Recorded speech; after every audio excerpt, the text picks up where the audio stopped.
Today, I teach you everything you need to know on how to write SEO blog content that rank on Google's first page. So let's dive right into it. But before we start, some quick facts. So whenever you type a topic on Google, the first 3 suggested posts or suggested links account for 70% of all traffic for that topic. So imagine a topic with 1 million monthly views. The first 3 posts account for 700,000 monthly views. So you better be among the first 3 posts suggested by Google. So in order to make sure your SEO blog content rank on the first page of Google, there are a few things you need to consider. An analytical part, which include internal and external analysis, the layout of your content, how you compose your story, the ecosystem, and the technical aspects linked to writing and posting your content. So we will go over each key section. You must complete each section if you want to rank high on Google. So when we are talking about the analytical section of writing your SEO blog content, one aspect is the internal analysis. By internal, I mean analyzing your business or your passion to make sure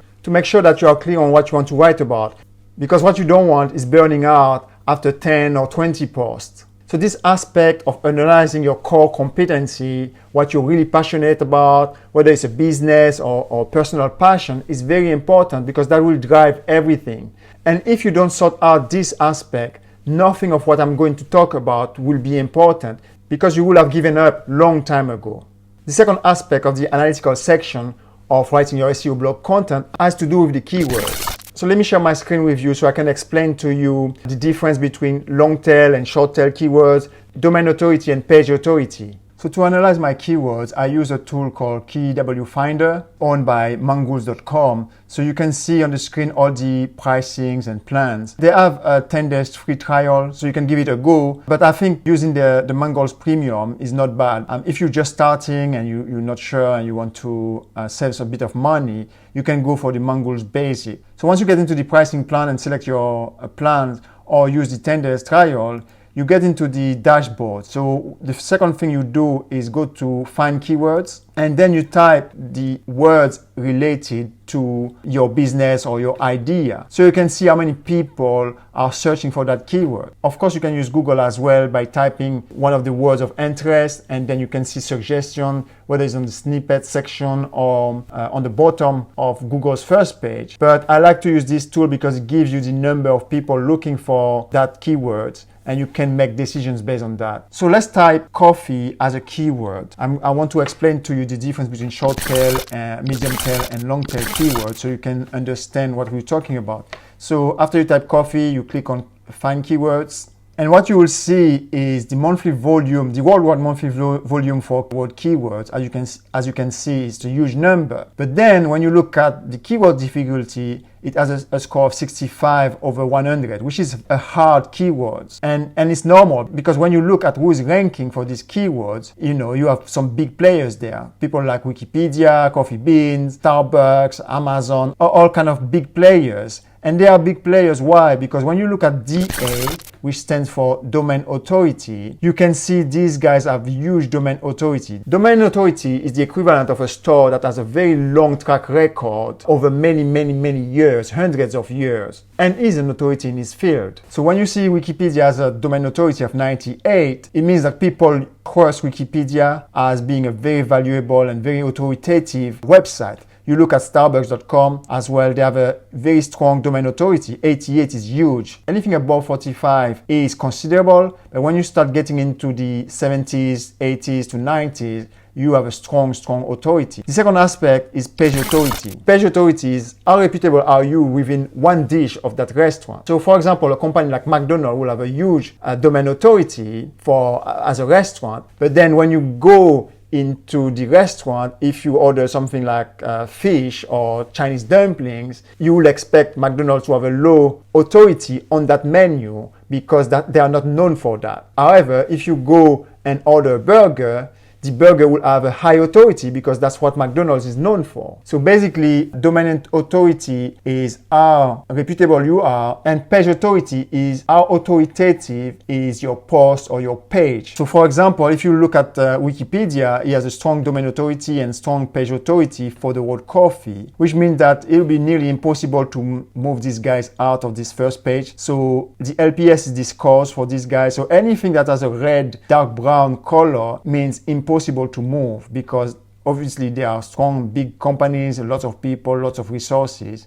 And unless you have a big company, then you're unlikely to be able to compete with these guys. Anything that's light orange is possible, but still difficult. What you want is green. So this is what you will see for short tail keywords.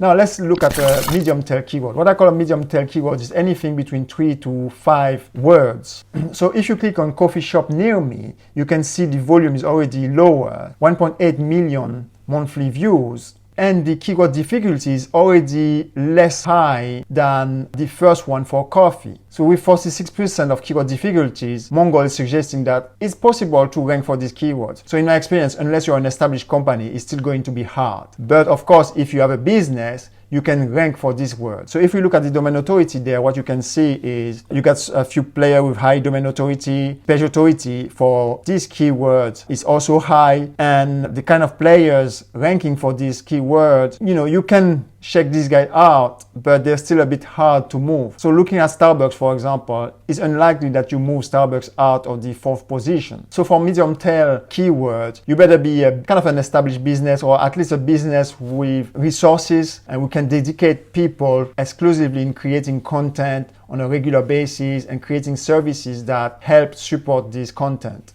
The third type of keywords you have is what I call the long tail keywords. So these are keywords with 5 to more than 5 words. And as you could guess, it's easier to rank for long tail keywords because they are more specific and less broad. So while coffee could be anything, could be coffee shop, could be coffee beans, could be the history of coffee or whatever, something that is really precise, like how to make cafetiere coffee, is already more specific. So the more specific it is, the less the competition, but the less the search volume. So if we look at keywords how to make cafetiere coffee, you can see the search volume is very low, or at least is much lower than coffee. So it's just 1,600 monthly search. 1,600 is not bad, because depending on the keywords you use and your target market, you might not need that many search volume to get customers to call you. And more importantly, if you answer to the question related to these keywords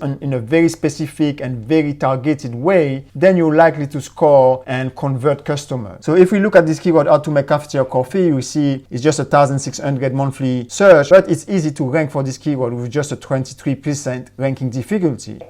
And what you can see in terms of all these website ranking on the first page, you have a lot of targets you can try to kick out. All the guys with a lower score should be your key target. Guys you need to try to remove from Google's first page and take their place. And one other aspect you see is the domain authority of the website ranking for that keyword varies. Although for short tail keywords, the domain authority of the first rankings are very high, on long tail keywords, it can be anybody that answers the question precisely. But again, anybody with 35 to 50, 60 domain authority is kind of an established business, might be a small to medium-sized business, but this business has been around, a few people in it. If you're just starting and you just have yourself as your employee and boss, you are likely to have a domain authority around the 10th. But what you're trying to do is create content, enough content, and post regularly so that you increase your domain authority and your page authority. So your first target will be to be extremely relevant in your page authority, and that will help your domain authority. The third aspect of the analysis is understanding your competitors for the keyword that you have selected, because analyzing your competition will tell you what are their strengths, but especially what are their weaknesses and what gaps you can exploit to try to remove them from Google's first page. So in our case, with the how to make a cafetiere coffee, we can see, so everybody with a green LPS is a target. So what you will do is compile an average of the top competitors ranking on the first page of Google, because basically you're trying to remove them. So you want to be in line with the number of words they're using to write their content, the keyword density inside their content, and the layout of their content. So what you will do is click on the link of each competitor, starting by the last one. I'll explain to you why you start with the last one. So you start with this one, and then you go to the next one. So the reason why I told you to start with the last one is because when you're going to analyze this competition, you're going to compile all the data you get from them and transfer this data on an Excel spreadsheet or Google Doc, and you want to make sure that you don't mix everything up. So it's just a tip. So after opening the page for each competitor ranking for this keyword, what you'll do is dissect their content. So in order to do that, you use a plugin called SEO Minion. So it's called SEO Minion. So you can click on this link and then you can install it for Chrome. After you install it, it'll go into this section on top of your screen. So for example, for this post, what you can do is analyze this page and the structure. So you know what's their title, you know what's the description they use, the meta description they use for this post. We're going to go over title, meta description, and picture in a minute when we'll talk about the layout. But when you do the analysis, you want to know what kind of title they use, the meta descriptions, and especially the skeleton of their content.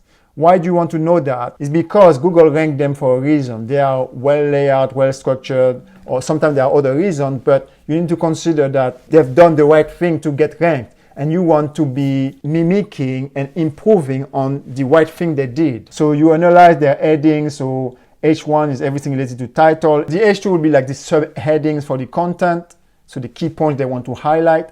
So when you see these gaps like there, it tells you that this guy didn't do the right thing. So in essence, what you will do is analyze their layout, and you do that for every player. So for example, you do that for the other one as well. So you analyze all the headings, and then you compile an average of these headings. And that gives you a target, the number of words you should use for your post, the kind of title, description, and the heading, the skeleton of your heading. Another aspect you need to consider is the keyword itself, how many times they use it in their post. So what you will do is copy the keyword, so Command C if you're on Mac, then you do Command F for searching the keyword. You will type it and look at how many times each and every competitor uses it. So sometimes you might not find it because it's a long tail, but then if you type things like cafetiere, or if you type a variation of it, that gives you an idea of how many times they use the keywords. So for example, for the second post, you can see they use how to make cafetiere coffee twice in their post. And one of the reasons why this guy ranked high is probably because they made a YouTube video on how to make cafetiere coffee. And remember, YouTube belongs to Google, so a video content on these keywords worth as much, if not more, as a post on that keyword. And this is a tip you need to remember. When you create your post, create a video as well about the same topic so that you can include it in your post, and that makes it extremely relevant to your post. What I like to do when I type this kind of keywords, especially long tail keywords, is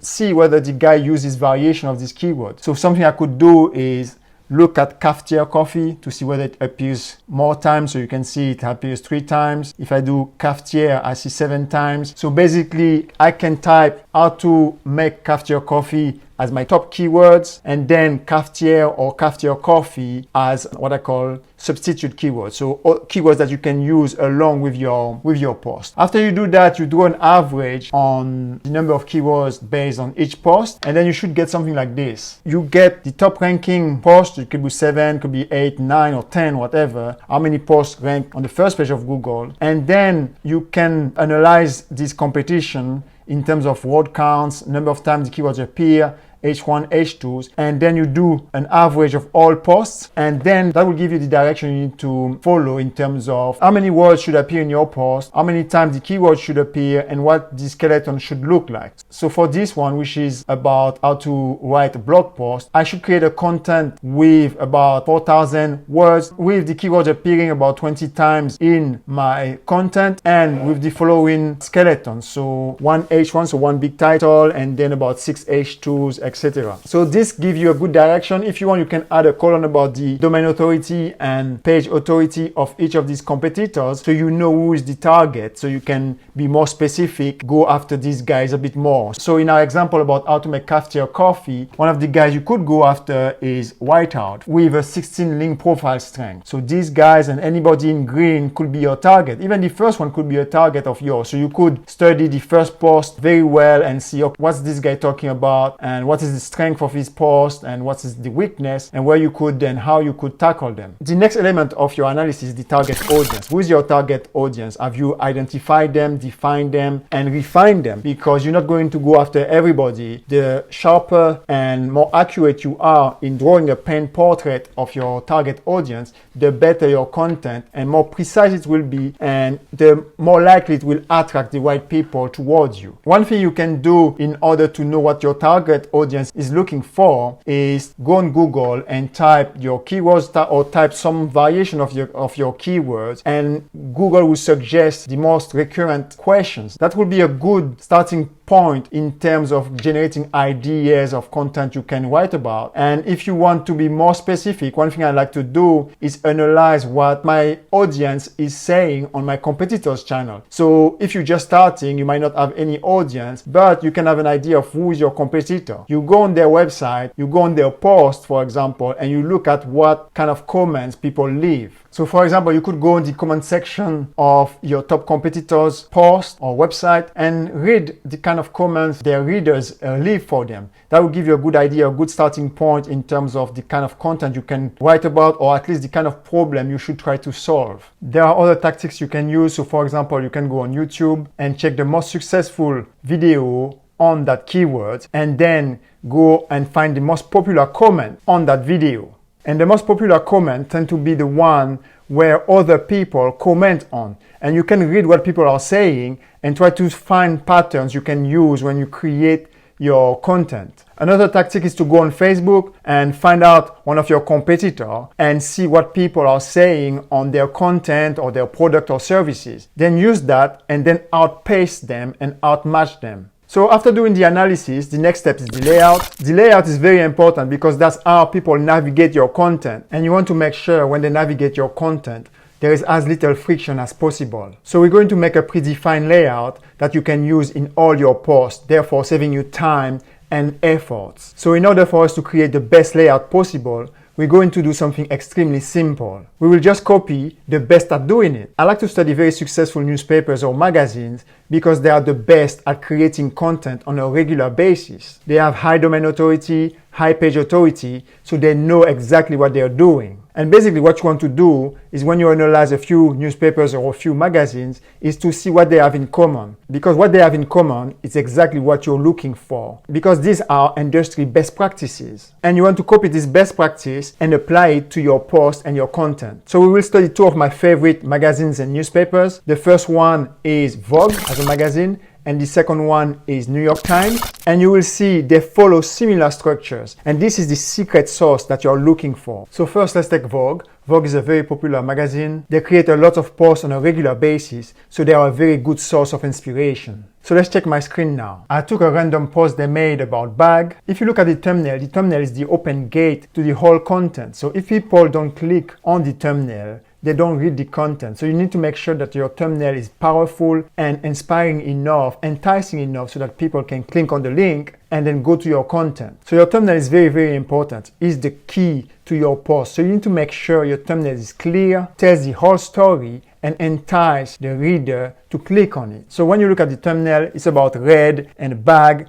So it could be either about the color red or about bags. But then when you look at the title, then the title takes on from the thumbnail and reinforces the thumbnail. So you realize now that it's all about bags. And therefore, the title needs to be very congruent with the thumbnail. Otherwise, the reader will be confused and they won't be willing to click on it. If you check my last video here, when I studied Mr. Beast, you will see he uses the same tactics with powerful thumbnail, powerful title, very strong intro that takes on from the thumbnail and the title, then some kind of teaser, and then the whole video is kind of reinforcing the initial message. Then after the thumbnail, looking at the title, what can we learn here? They are kind of urging you to click on the link and go to the post. They're using very powerful words such as 10 measure, trends, and now. These powerful words are made to entice you into click into this post. Then after the thumbnail and the title, you have what we call the meta description. So it's kind of a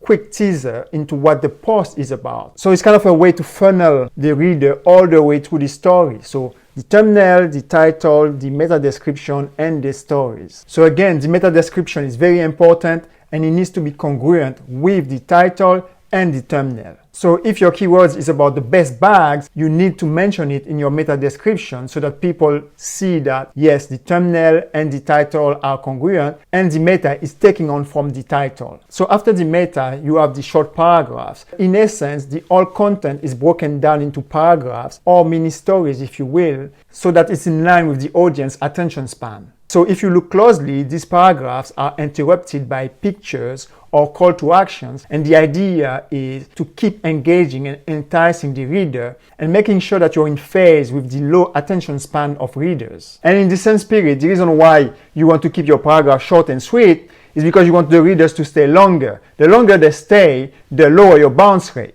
And a low bounce rate indicates to Google that your reader really love your website. And therefore, that increases your chances to rank higher on Google's first page. So as you can see, they use pictures and call to actions. Call to actions are in phase with the post. So after the short paragraphs interrupted by images and call to actions, you have further links to relevant topics. So it's stage number 6. And then you have further reading, stage number 7. So link number 5, 6, and 7 are made to keep you on the website as long as possible, and therefore increasing your page and domain authority. If your page authority increases, automatically your domain authority will increase because the page authority is what builds up the domain authority.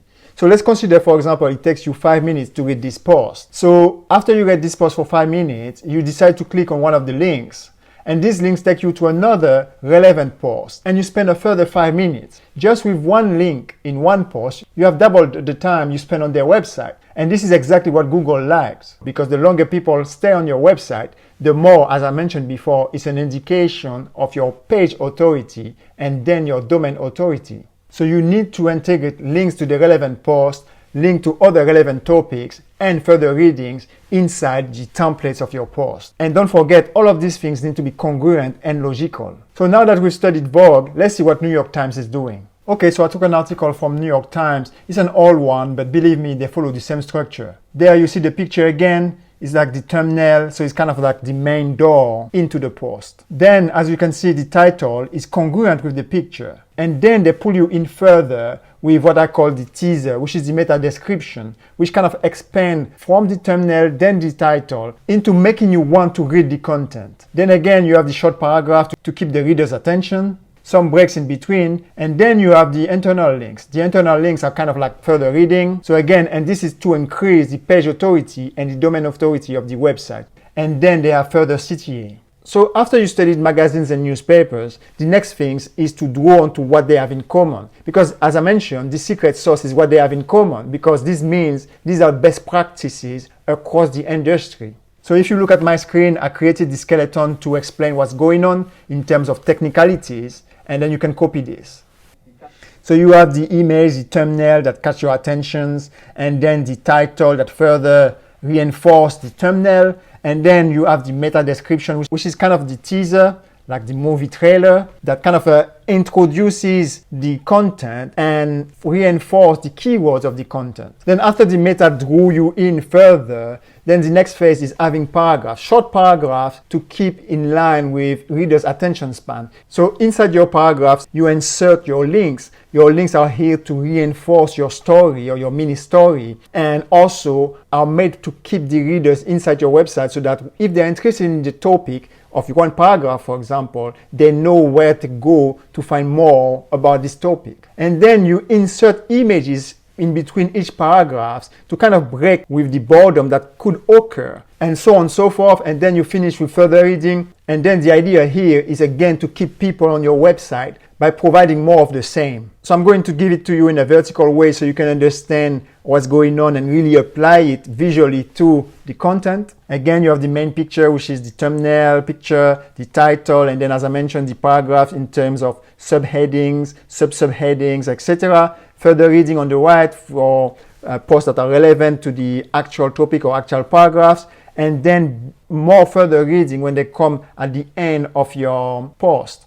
Remember, we did the analysis in terms of H1, H2s, etc. when we were analyzing our competitors. So we know how many H1, how many H2s we should kind of put into our post. Now that we have the templates, the only thing left is to provide the content. And remember, H1 is really the title, so don't provide more than one H1. Sometimes some posts provide more than one H1 because they don't really know what they're doing. So basically, this is the skeleton you should copy. And if you want to have access to it, just let me know in the comment section below, and I will provide the link to this template. So we have covered two very important sections in writing effective SEO blog content. So the analytical part and the layout. So the next section is the story, particularly how to write effective mini stories.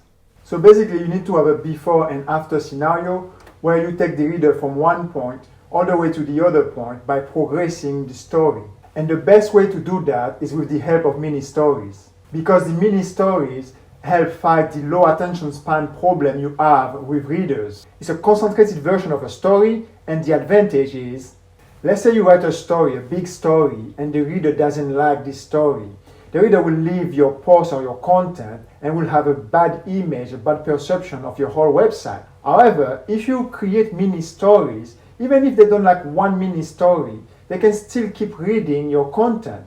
And let's say 4 out of 5 of your mini stories are great, then the perception is positive. Even if 3 out of 2 are great, they will forgive you. However, if you have one big story, you better make sure they like it. One key though is that you need to make sure your mini stories are somehow connected with one another. You don't want to go all over the place and without any connection between themselves. So imagine you're a coffee seller. Instead of just talking about the coffee, its origin and its grading, you could talk about the story of each manufacturers. So you could dive into the personal life of one of the manufacturers and talk about how he started. And then your next mini story could be how he discovered the perfect recipe to make the best coffee. Then another mini story could be related to his family and how this coffee is central to his family harmony. So all these mini stories are unique, but they are still linked to a central theme, which is coffee. So all in all, you're trying to engage the reader continuously and constantly so he doesn't leave your website. So now that we've covered the analysis, the layout, and the story, the next steps is the ecosystem. And by ecosystem, I mean how wide is your net, or how far is your content reaching your audience. So now let's look at the ecosystem phase. Getting ranked on Google or on any other social media platform requires you to have what I call an admission pass. And it's a bit like going to a private party and having people vouching for you. If you have credibility, people inside the party will vouch for you and the guard will let you in.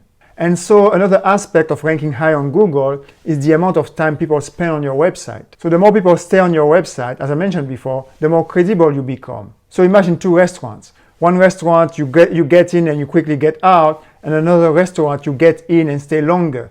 Which restaurant do you think would get recommended as a potentially great restaurant? So obviously the one where the visitors stayed longer. So that's why when you're new or stuck in the middle, you want to branch out as far as possible to other sources that can link back to your website. That's why you need to have another media platform. So for example, a YouTube channel. So as you saw with the example of how to make cafetiere coffee, the first ranking post is a post where the guys have a YouTube channel. And then if you paid attention, when we went on YouTube and we typed how to make cafetiere coffee, the first recommended video was exactly this guy's video. So having a YouTube channel, a LinkedIn channel, a Pinterest channel, or any other kind of social media platforms linking back to your website bring what we call link juice, and that gives authority and gives credibility to your website. And you're growing the visibility of your website because you're bringing people from other sources to your website. So the numbers add up. So as this helps grow your credibility, when people come on your website, this is your mission. Number one mission is to keep them on your website. You don't want them to leave, because if they leave, especially if it's a big number of people who come on your website and leave,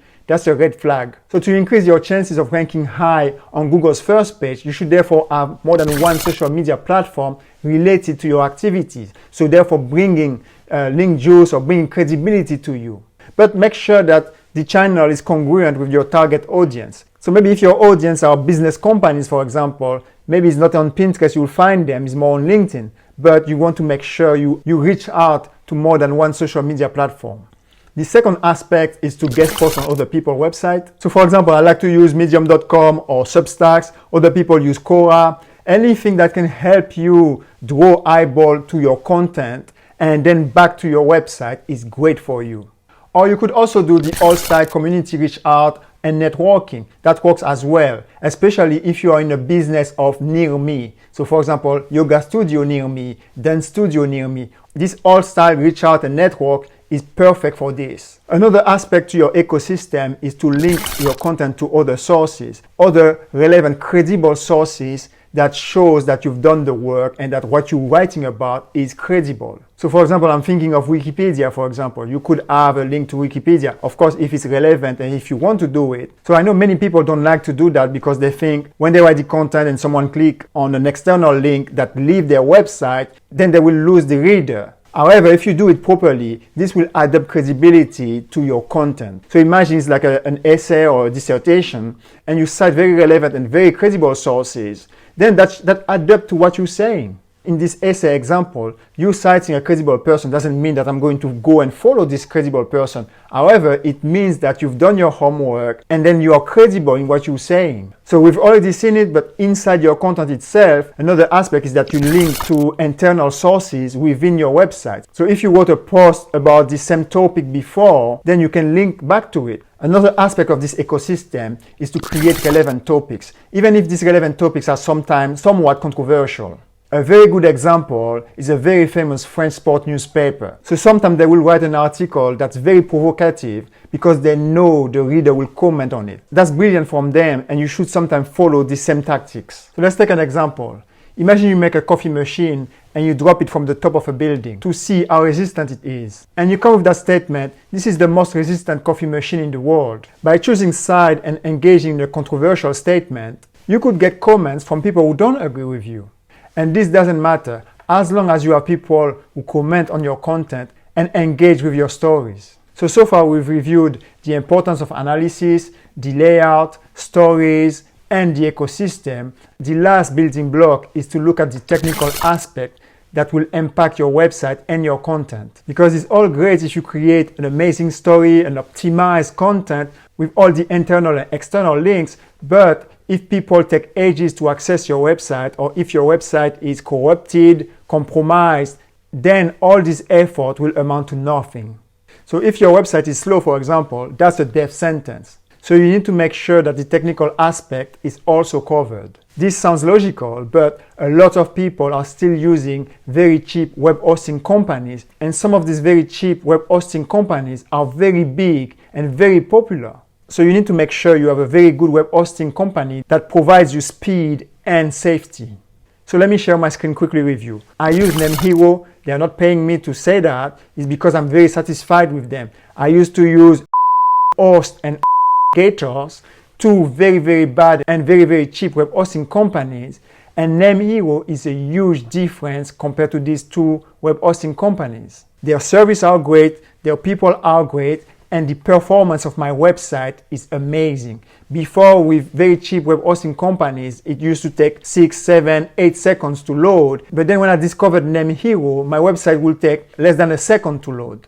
That's a huge difference, especially when you want users to have an amazing experience with your website and your content. One of the other things you need to look at as well is the SSL certificate, because you want your website to be highly secured. Because if anybody can hack your website and steal your users' information, that's a big problem for you. And the other technical aspect to look at is the speed of your website, as I mentioned, with Lightspeed Cache plugin. So using Lightspeed caching, for example, is a very good way to make sure that your website is fast and go from one content or one page to the other very fast. The other technical aspect that you want to take care of and that will also help the speed of your website is everything related to the images that you use. Make sure that the images are optimized in terms of sizes so they don't take too big of a space on your page and then slow down your page. So I'm not going to cover all the technical aspects because I don't know what stage of understanding you have in terms of the website and everything that goes into the background.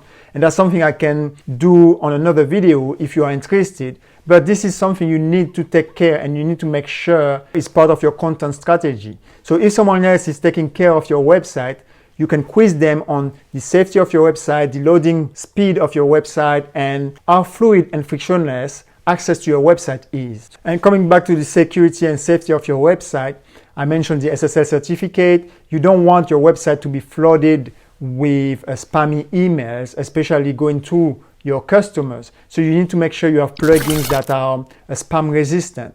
Another technical aspect is making sure your website links back to Google Analytics, because you want to be able to draw data from people visiting your website so you know which content is performing well, what's your bouncing rate, and whether your audience is growing or not over time. And getting all these analytics from Google is very important because you want to know everything possible about your audience so you can create targeted ads for them. And then you will be able to see how you perform. So for example, where you are after the ads in terms of viewers, in terms of buying, compared to where you were before you did the ads. So we've covered the analysis, so the internal analysis and the external one, especially with your competitors. Then we covered the layout, making sure you draw from the best practice available. So studying very successful newspapers, very successful content creators, or very successful magazines. Then we covered the mini stories, the creation of stories, especially mini stories, to make sure you are engaging throughout. We also covered the ecosystem. So it's not just about yourself, but how far you can reach with your content, how many people you can reach outside of your website with your content. And finally, the technical aspects in terms of security, in terms of analysis of your data, or speed of your website. And if you cover all these aspects, you are guaranteed to rank on the first page of Google. Hey guys, thanks for watching my video. I hope you like it. And if you did, let me know in the comment section below. If you have any questions, let me also know in the comment section below. And don't forget to subscribe, like, and share, because the more support and love you show me, the better my video. Oh, and by the way, don't forget to check the other videos. They are great instructional videos where you're going to discover key secrets to be successful on social media. Especially the 14 key secrets to MrBeast's YouTube success. I'm pretty sure you're going to like that one. And how to create great stories.